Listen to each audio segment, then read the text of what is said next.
Today I'm going to show you how to easily remove glasses of someone in Adobe Photoshop.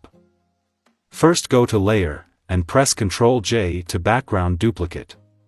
Let's name it, Remove Sunglasses. Now, open your brush tool from the toolbar. Then go to Brush Setting, and select Hard Round Brush Tool. Now go to Quick Mask Mode option. And zoom background image. Make a selection around the eye of the glass to select it. Now press Shift Q to Quick Mask Mode. Go to Select, and Inverse. Now go to Rectangle Selection tool from the toolbar. Right-click, and select Fill. Then open your Fill window under the Contents, select the Content Aware. Then press OK. Now, press Ctrl D to delete the selection, and that's it.